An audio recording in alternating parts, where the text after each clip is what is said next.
Srimad Bhagavatam, translation and commentary by His Divine Grace Srila A.C. Bhaktivedanta Swami Prabhupada, Canto 6, Chapter 17, Text 33.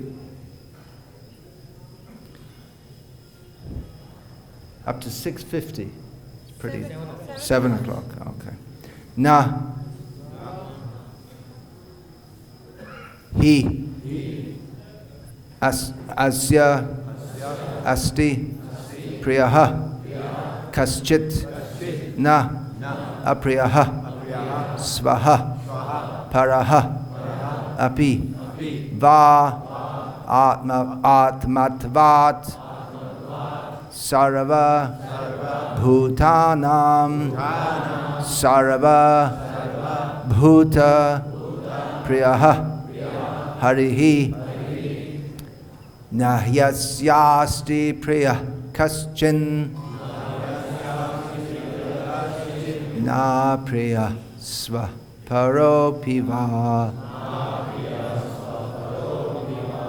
Atmatvat sarva bhutanam sarva bhuta priyo harihi Nahyasyasti priya kaschin Na priya sva paropiva Atmatvat sarva bhutanam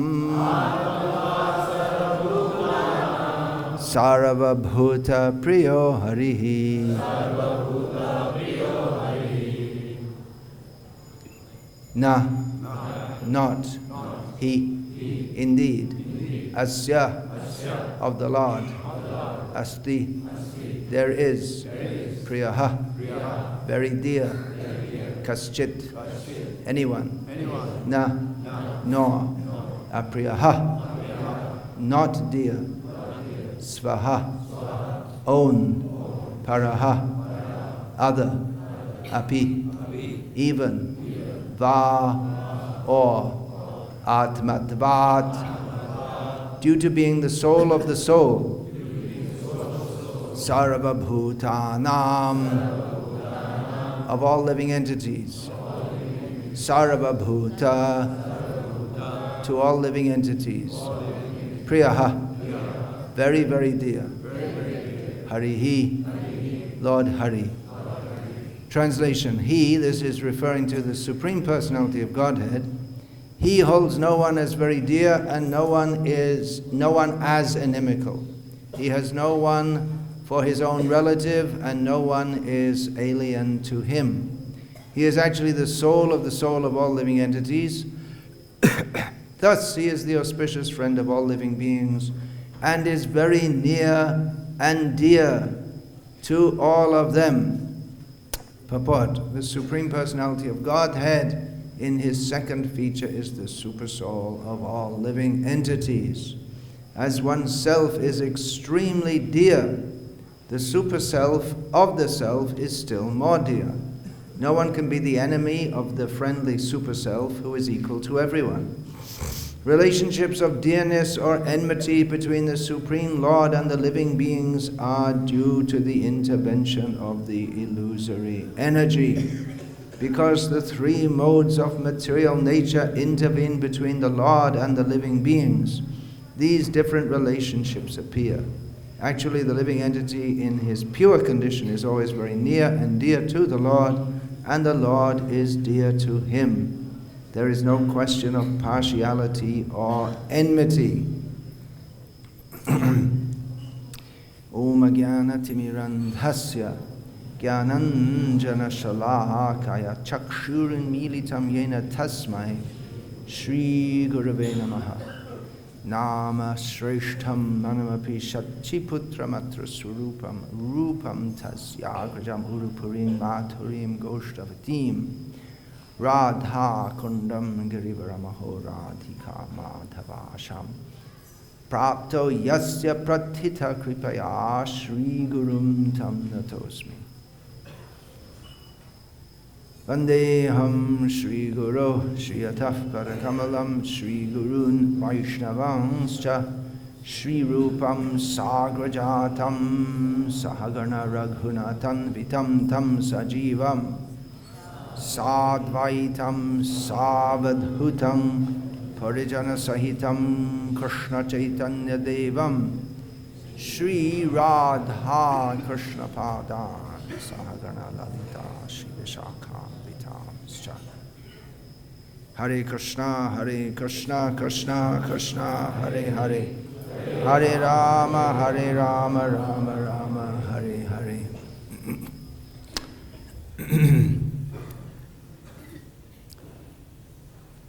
And we all come for the Bhagavatam class to get encouragement in becoming dear to Krishna, is it not? Well, how about this one? Krishna holds no one as very dear.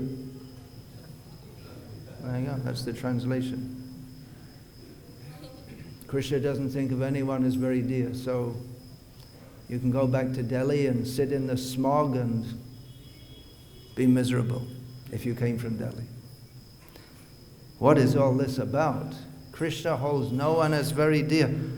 And then at the end of the verse, giving the translation, he is the friend of all living beings. No one is dear. I am a friend of someone, but I don't like him. Doesn't seem to make any sense. What's going on here? Well, we could either reject the Bhagavatam as being incomprehensible, gobbledygook, or we can try to understand it through the agency of the devotees, as Sri Damodar told, Sri Damodar Goswami, the secretary of Sri Chaitanya Mahaprabhu, told a poet from Bengal who thought he had some idea of Krishna, but Sri Damodar wasn't very impressed with him. He said, "Jao Bhagavata Paro Vaishnava Sthane Ekanta Ashray Karo Chaitanya Charane." He said, well, you don't understand. You think you understand, but you don't understand. So you better go and study the Srimad Bhagavatam from a Vaishnava, taking full shelter of the lotus feet of Chaitanya Mahaprabhu. So Srila Prabhupada has very kindly translated this Srimad Bhagavatam.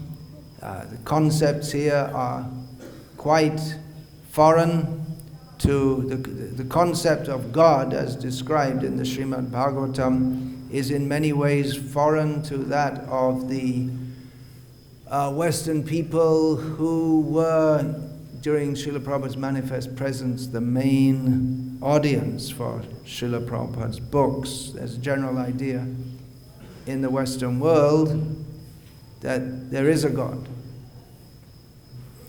But who is that God? Or what is the nature of God? There's very little idea. The Srimad Bhagavatam is the science of Godhead. Bhagavat Tattva Vijnanam Mukta Sangasya Jayate, by understanding which one can become free from material life, from everything, all material attachments. That again, there's no idea in the Western world of becoming free from material attachments. The general idea is that God, for those who believe in Him, He helps us to enjoy material life. And when we go to heaven, then it's just a replica of this world, but it's better. There's no going to work, and there's no factories, and there's no smog, and everything's nice. But basically we're there to enjoy ourselves. So the Bhagavatam gives a very different perspective. Here it says no one is very dear to him. In the Western world, especially in the Jewish tradition, there's the idea that God is our God. We are the chosen people. But here in the Bhagavatam we see, and this will be, now this section is toward the end of the 6th canto of the Bhagavatam. And Parikshit Maharaj will raise the question, which is recorded at the beginning of the 7th canto of Bhagavatam, that it doesn't seem that the Supreme Lord is actually equal to everyone, because he favors the demigods and he disfavors the demons. So how can it be that he is equal to everyone?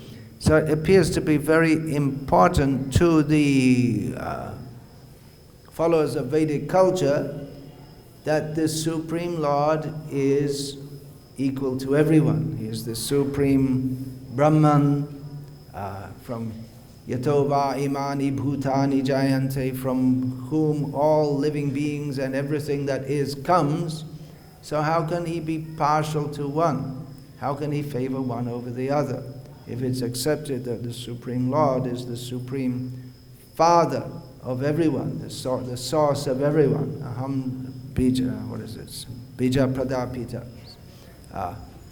He's the father of everyone. So it would be expected that he is equal to all. There may be a good son or there may be a bad son, but he doesn't disfavor the bad son and favor the good son. They're all his sons. He loves them all. So that concept is very important in Vedic understanding. The idea is that, of course, God is of his own nature. He's independent.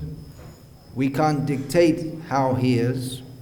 But at the same time, it's expected that because he is all, God is all good, there's no contamination within him, as there is in this material world. In this material world, there's the concept of friends and enemies.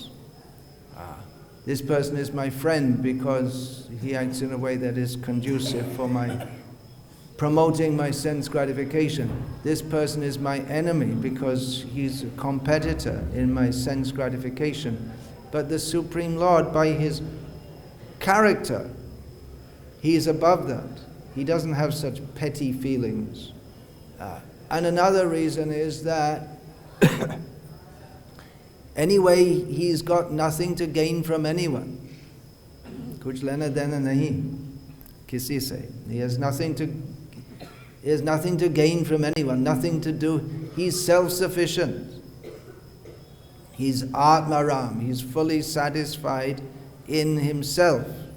And he doesn't have an attitude for sense gratification as we petty beings do.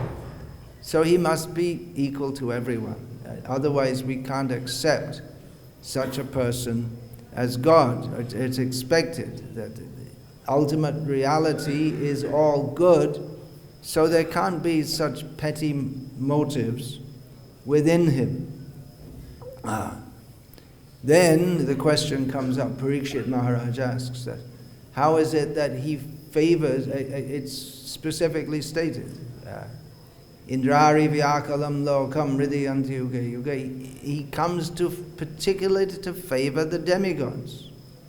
In every age he comes to favor the demigods. So why is that? If he's equal to it, he kills the demons. So that is explained by Shukdev, and in that whole story comes up of Shishupal, and then relating back to the 3rd canto of Bhagavatam, how Krishna is equal to all. He constitutionally, inherently, he loves all equally, but he behaves with all living beings differently according to how they reciprocate with him. Yayata mang prapadyante tangs tathaiva bhajami aham. Just like a man may have a good son and he will reward him, and he may have this is a rough example, and a bad son, he may punish him not because he hates the bad son or has any or wishes him badly. He may think, oh, why is he treating me badly? He doesn't like me. Why is he rewarding someone else? But for rectification, he may treat the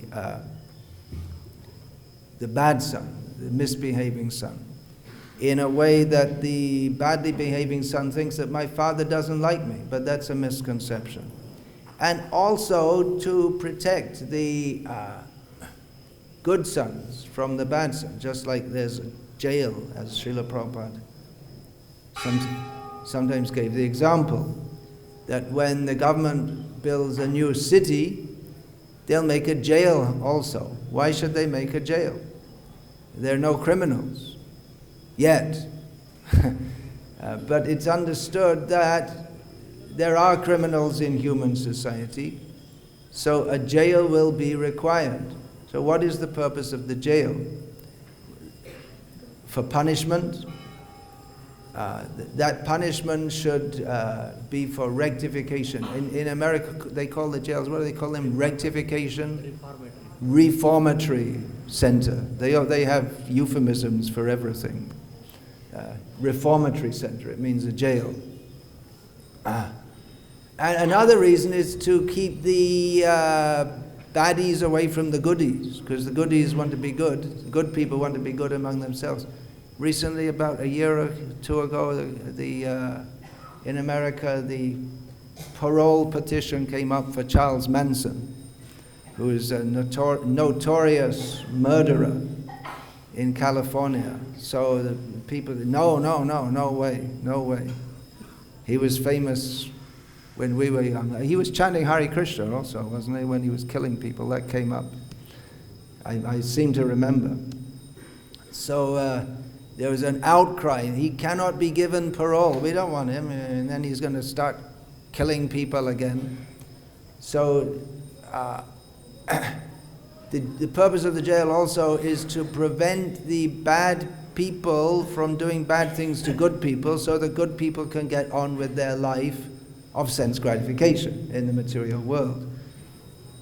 But as the material world is meant as a place of rectification, the good people in Krishna's plan, the best of the good people, they're not simply interested in leading a pious life, but they act for the sake of purification.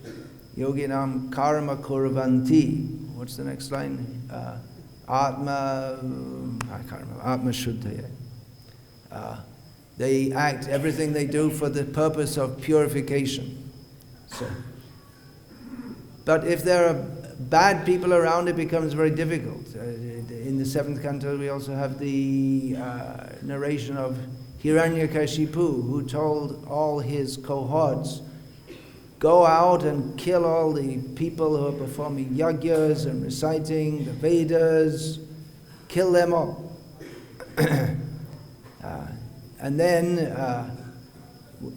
Vishnu, the demigods, they receive offerings from all the good people, and Vishnu is the heart of all the good people, so Vishnu will be killed if we killed all the, he'll be weakened if we kill all the good people.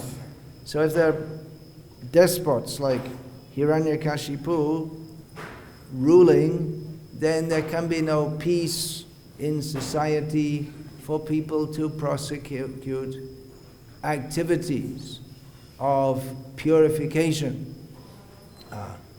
Understanding that this material world is not meant for our own satisfaction, but we are here in the jail to be reformed, so those who take up the reformatory process, which begins with varnashram dharma, then they will be disturbed by demoniac people. So demoniac people should be curbed. And therefore, Krishna kills demons like Shishupal or punishes them through his external energy in various ways, so that they don't disturb the people who are interested in self-realization. He also benefits the demons who he kills by, it could be called a benefit, it depends on how you see it. From the point of view of those who want to get free from materialistic entrapment, and just to get free from it with no sense of with no sense of service to Krishna, then they get put in the fridge, and put in the freezer and forgotten. That's called Brahman realization. They put in the freezer and you come back 20 years later, oh, I forgot about that. So it's not 20 years, it's for a very, very long time. So the demons get put away. Okay, just go and chill out in impersonal Brahman. So that's considered a benediction for them. Otherwise, they were, by performing so many sinful activities, they have to suffer terribly. And then again, when they come to the human form of life, again they'll have that demoniac nature. It's not been purified. And again they'll perform sinful activities which disturb the world and cause them to be again incarcerated in hell. So it's Krishna's mercy to them because they act in such a way that is detrimental to themselves and to others. The nature of a demon, Bhaktisiddhanta Saraswati Thakur used the term, apaswartha parayana. They're very much attached to that which is opposite to their own self-interest. That doesn't make any sense, does it? If you act in a manner which is detrimental to yourself. Of course, if you do so for the benefit of others, that's glorious. But acting for the benefit of others, that's not against one's. From the materialistic point of view, if a person has a lot of money and gives it all away in charity, that's a stupid thing to do, because then he can't enjoy himself with all that money. But from an ethical point of view, it's a very good thing to do, to help people who have less opportunity to enjoy this material world than oneself. Let everyone be happy in Maya like me. So that instead of myself enjoying all the money, let others enjoy it also.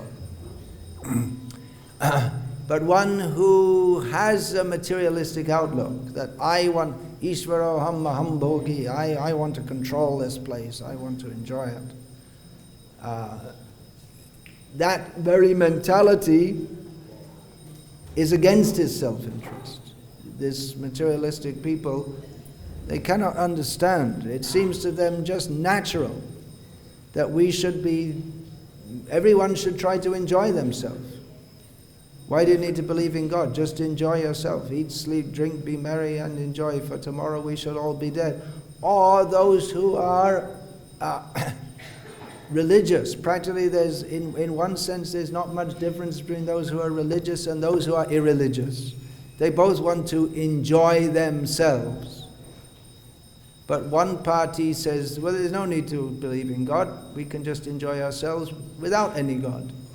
And another party says, no, you have to believe in God. And then God will protect you and help you to enjoy this material world. And then when you can go to heaven and enjoy yourself there also. As one of the archbishops of Canterbury, the head of the Anglican and related churches, said, when he was asked, what do you want to do when you go to heaven? They presumed he was going to heaven, although according to Vedic understanding, cow eaters, they don't go to heaven, at least not very soon. They're generally heading in the opposite direction. So he said, well, for the first 100 years I'll glorify God, and then for the rest of eternity I will enjoy myself. It's a materialistic, thanks a lot, God. 100 years, I'm going to praise you for 100 years, that's a long time. But then the rest of eternity, I'll enjoy myself. Grace of God.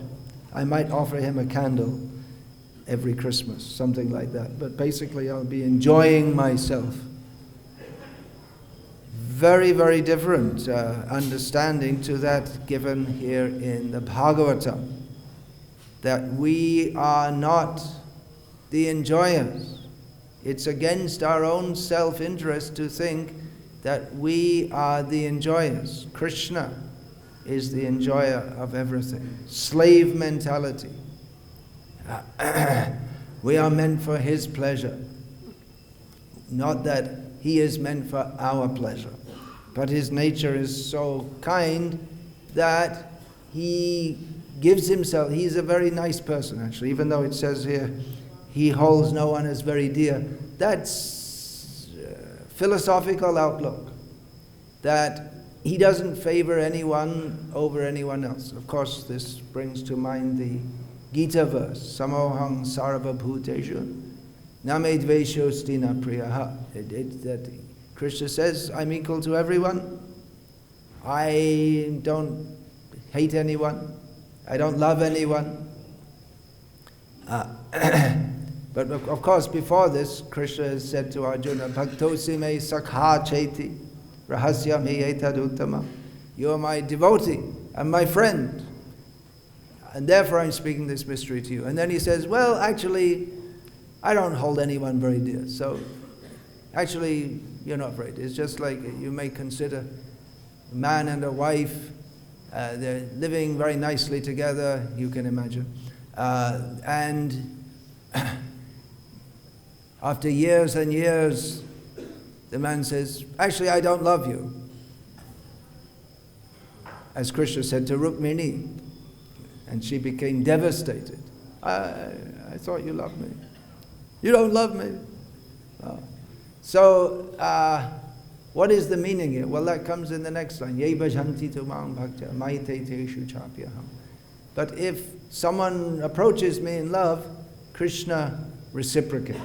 So, as the acharyas have explained, and Srila Prabhupada echoes that here, that in the first line, the first line of this Gita verse, is the Paramatma, speaks Krishna's Paramatma, the Upadrashtanumanta cha.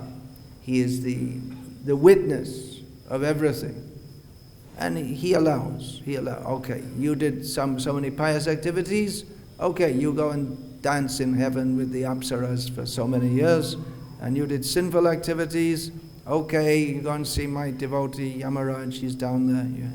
So he apportions everyone their deserved results as the Supersoul. Srila Prabhupada writes here in the purport, the Supreme Personality of Godhead in his second feature is the Supersoul of all living entities. So he acts as a neutral judge. He's a judge. To be a judge, he has to be neutral. So if his best friend comes in the dock accused of some wrong activity, then he still has to, if he's guilty, then he has to punish him. That's why in such a case, the judge is supposed to recuse himself. That means he says, I can't judge this case because this happens to be my best friend. And then another judge comes. But in Krishna's case, there's no one to replace it. So, what does he do? Well, he's partial to his devotees. That's what he does. Apichet sudaracharo bhajate mamananyapa. That verse comes just after. Sadhureva samantavya. He did that. Well, yes, I have to be neutral here, but this is my devotee. I'm not going to punish him. He's a devotee. He's a sadhu. But he's doing so many things wrong. Yeah, okay, but he'll let him go on doing his devotion, and then very quickly he'll become dharmatma. He'll become fully, properly situated. Actually, he's already fully, properly situated. Just there's the difference between an unripe mango and a ripe mango. It's already on the way to being a proper mango. It's still a mango. You can't say it's not a mango, but it's just in a different state. And if it remains on the tree and doesn't become detached from the tree, then in due course it'll become a fully ripe mango. So Krishna, constitutionally, he doesn't favor or disfavor anyone. Even theoretically, if Duryodhana had said, let's not fight, let's be friends, then, of course, couldn't trust him because he always has his own interest at heart. But that's there with Vibhishana. He came, Rama accepted him. Others didn't accept. They weren't prepared to accept him. He's a demon. He's a Rakshasa. You can't trust these people. But Rama, he can understand that Vibhishana is coming with a sincere intent, and therefore he accepted him. Even though just by being with Ravana, just by that association, one would generally be considered sinful. But because he came to Ram with full intent and fully surrendered, then Ram completely accepted him. But it doesn't work round the other way. If a devotee becomes like a demon, Krishna still remembers his good activities. So in this way, Krishna is actually, he's not a good judge, if you want to take it from the materialistic point of view, because he's too lenient. If someone's a demon and then he even once, Mame Kam Sharanam Raja, surrenders to Krishna, okay, clear out all the bad sin, all the sinful activity. Just like at the beginning of this kanda, we have Ajamil. The Yamadutas, it's impossible. How can he be? He chanted the name of Narayan once, okay, but he raped, he murdered, he cheated, he lied, he stole. What didn't he do wrong? But he chanted Narayan. Yeah, but they couldn't work it out. It doesn't seem to make any sense. But on the other hand, if someone is a fully committed devotee and he does something suduracha, he does something very bad, then still Krishna sees the good side. Srila Prabhupada gave the example of Putana. In her previous life, she had some sentiment toward Vamanadev as the sister of Bali Maharaj. It was, you could say, a mundane sentiment. She wasn't cultivating spiritual life or Krishna consciousness in the slightest. She was a demon. See, women can be demons too. It's equal opportunities for all.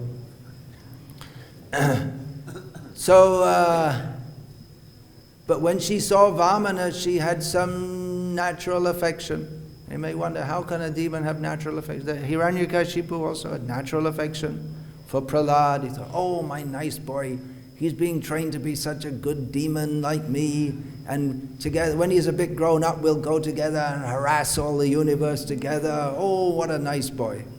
So demons may also have affection, although it's demoniac kind of affection. So when she saw Vamanadev, she had no spiritual vision. She thought he was an ordinary boy. But she thought, oh, what a nice young boy. I would like to, who is that lucky woman who has suckled him at her breast? I would also like to do so. So she had some motherly affection. And then when Vamanadev cheated Bali out of the whole universe, which means Ratnamala, the sister, and they all got kicked out. With great endeavor, they conquered the universe, they conquered the planet of Indra, and very simply, in a very short time, Vamanadev, just by cheating them, just threw him out. It's Vishnu again! Oh no! Hiranyaksha, Hiranyakashipu, and now it's Vishnu again, has messed us all up. So then she became, and she wanted to kill him. So as Putana, as she came again, she had the opportunity to at least to attempt to kill him. And she had the opportunity, because she wanted to feed him her breast milk. So she had the opportunity to attempt to do that also. But when Krishna killed her by sucking out her life air, then Krishna remembered. Actually, she had a motherly affection toward me, even though it was mundane and mixed up with demoniac desire. So Krishna remembered that. So if anyone acts in devotional service, Krishna remembers that, and he doesn't. He'll remember that. If someone does something bad, he won't remember that. If someone does so many things bad and takes the devotional service, Krishna forgets all the bad things. And if someone's a devotee but he does something bad, Krishna's willing to forgive him and rectify him. Of course, devotional service is not cheap, and one cannot, in the name of bhakti, perform all sinful activities. That is a great misunderstanding. But at the same time, we can be confident that Krishna loves us. He is dearest of the whole of Vrindavan is just, the whole area is just based on the principle of love of Krishna. Specifically love of Krishna. Love, many people talk of love in a very general way, but love all beings, love everyone, but not Krishna. Why Krishna? Why you concentrate? You should love everyone. Very broad and general way, but Vrindavan is especially for love of Krishna. Gopalesha Hajja Priti Brajavashi Prati. And Gopal himself, he also loves the Vrajavasis. The Vrajavasis, they love Krishna, and Krishna, he loves them. So we won't find any four-handed Krishna in Vrindavan, who's being very neutral to everyone. But he is Dvibhuj, Murlida, Shamasunda, who is very dear to the devotees. The devotees, they can give up everything, renounce their big opulent homes and big positions, just like the 6 Goswamis, and come to Vrindavan and live on the mercy without considering, how shall I live, and search for Krishna. The ideal of that is the 6 Goswamis. Srila Prabhupada was living like that in Vrindavan. He left Vrindavan, he came back, and he built this temple which changed the course of history of Vrindavan. Was previously a small rustic town with no proper roads, no cars. Between here and Vrindavan, we could say it's Vrindavan, but between here and Vrindavan there used to be fields and peacocks. Srila Prabhupada changed all that and made Vrindavan known all over the world. People all over the world come here because Srila Prabhupada had a desire that all the people of the world can share in Krishna's love, which is fully manifested here in Vrindavan, if we have the eyes to see it, if we have the heart to feel it. And that is possible by Bishoy Charya Kobe Shuddha Hobe Man Kobe Hamaherebo Sri Vrindavan. One who has given up the attitude of trying to enjoy this material world, he can actually see and appreciate Vrindavan. Hare Krishna. So 6 minutes left. If there are any comments or questions, you can please state them now. Is there another mic, cordless mic? If not, you can just speak loud. You have a good strong voice most of the time. Okay, please say it and I'll repeat it. Srila Prabhupada said in the second canto that the devotee's business is to earn the favor of the Lord. In the second canto of Bhagavatam, in one purport, Srila Prabhupada's right said, the devotee's business is to earn the favor of the Lord.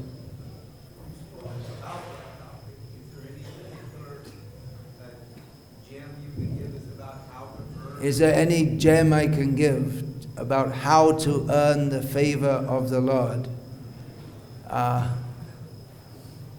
One should, to earn the favor of the Lord, one should live like Haripada Prabhu and his wife, who led a responsible householder life for so many years, and in their old age traveling together and preaching Krishna consciousness. So that's a suggestion.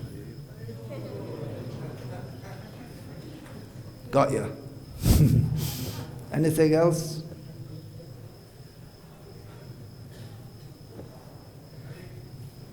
Hare Krishna. Any other question? There is? I can't see her. Okay. Please speak loudly. The demons are killed by Krishna. Some of them. You have to be a really bad demon and be in the right place at the right time to get killed by Krishna. Most of them don't get killed by Krishna directly. So when Krishna gives them the liberation, they merge into this transcendental Brahma-jyoti. So they become absorbed with all the karmas. Right? They become absorbed in? Of all the karmas. They become absorbed in the karma? No, they're absolved. Absolved. All karmas become absorbed. Yeah. So in one sense they become eternally condemned. What do you mean? Because they go to the impersonal Brahman?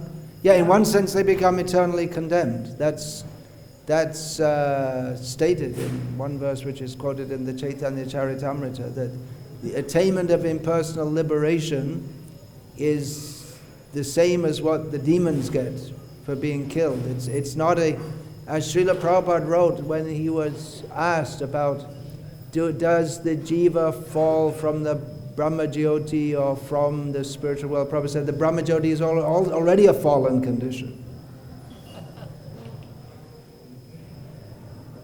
Beautiful. So that means, but our understanding of Krishna's mercy, because the whole class is about Krishna's mercy. So if they become eternally condemned. Well, it's not eternal. Brahma-jyoti means it's like eternal, but not completely eternal, because they go and, what is that? Aruhya kritrena parang patang tata patantya dhonadrita yoshvadanga yenya irvindaksha vimuktamanina. People who think they're liberated and they go to the impersonal Brahman, they fall down again because of neglecting to worship Krishna's lotus feet. So eventually they can come out of refrigeration. So that is mercy of Krishna. Krishna's mercy is always there, always the factor, always the main factor in our relationship with Him. It takes a long time. Long time. Forget it. Just stay here in Vrindavan and go to Krishna. Don't go to the impersonal Brahman. Not recommended. If you are thinking about it, forget it. Chant Hare Krishna and go to Krishna. Yeah. Quick. Ask quickly. I'm just getting the thought. Can I share? This is regarding. Yeah, go on. Quick. It's like in the verse, the Lord says, I don't favor anyone, and I'm not envious of anyone. So in Bhagavatam, the Prabhupada writes that the Lord says, I maintain my existence because the devotee is there, and because of the devotee's love for me. So it is not like we see in the case of Yashoda, how Yashoda binds Krishna. So it is not that Krishna is partial to Yashoda, but Krishna is so much inclined to the mood of the devotees that he is enchanted. So he's not saying that I favor Yashoda and Radha. He says, I am so much bought by the devotion of the devotees, which anyone can have. Well, no one's going to become Yashoda. Yashoda is Yashoda. But one can become a follower of Yashoda. Yeah, the devotion. Anyone can have a great devotion and he is inclined to that, not a person particularly. What is that? Yeah, one can become a devotee of Yashoda. That's better than being a devotee of Krishna. That's another whole topic. That's our prerogative. So we'll finish there, no? Hare Krishna. Srila Prabhupada ki jai. Hare Krishna.